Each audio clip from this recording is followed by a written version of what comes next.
बोलण्याचा त्यांनी सुरुवात केली। कुठं आंदोलन कर, कुठं सह्या कर।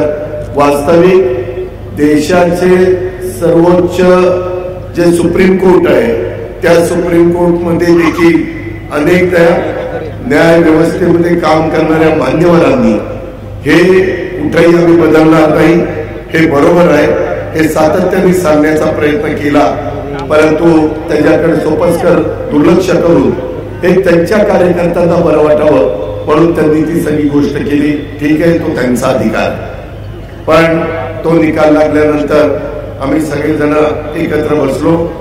जवळपास भारतीय जनता पक्षाला 132 जागा मिळाल्या, राष्ट्रवादीला 41, शिंदे साहेबांना 57 जागा लढवल्या। त्याचं प्रमाण जर बघितलं तर भाजपला पर्सेंटेज सगळ्यात जास्त, नंतर राष्ट्रवादीला, नंतर शिवसेनेला। अशा पद्धतीनं हे सगळे चित्र पाहायला मिळालं।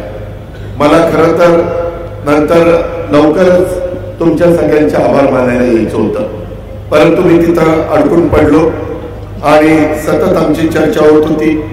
कधी दिल्लीला जावं लागत होतं, त्याच्यातून चर्चा होत होती आणि पुढं कसं करायचं, काय करायचं।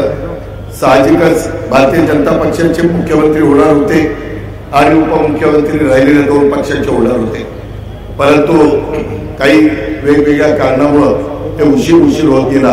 मी तुमच्याकडे 14 तारखेलाच येणार होतो, मी ठरवलेलं होतं 14 तारखेला जाऊन बारामतीकरांच्या पुढे नतमस्तक व्हायचं, त्यांना अभिवादन करायचं, त्यांना सॅल्यूट करायचा आणि त्यांनी जी जबाबदारी दिली, मला 1 लाखापेक्षा जास्त मताधिक्याने विजयी केलं आणि त्याच्यावर माझ्यासारख्याची जबाबदारी आता वाढलेली आहे। यापुढील काळात देखील बारामती विधानसभा मतदारसंघातल्या प्रत्येक मतदाराच्या अडचणी सोडवण्यासाठी राज्य सरकारचा प्रतिनिधी, बारामतीकरांचा लोकप्रतिनिधी या दृष्टिकोनातून मी कायम कटिबद्ध राहण्याचं ठरवलेलं आहे आणि अशी ग्वाही देखील मी आजच्या या कार्यक्रमाच्या निमित्तानं आपल्या सगळ्यांना देऊ इच्छितो। सगळ्यांचं लक्ष लागलेलं होतं। मला अनेक जण म्हणायचे लोकसभेला 48,000 मतांनी माझा लोकसभेचा उमेदवार मागे राहिलेला होता, आता इथं कसं होणार, परंतु कार्यकर्ता कामाला लागलेला होता। सगळेजण आपापल्या परीने काम करत होते। वेगवेगळ्या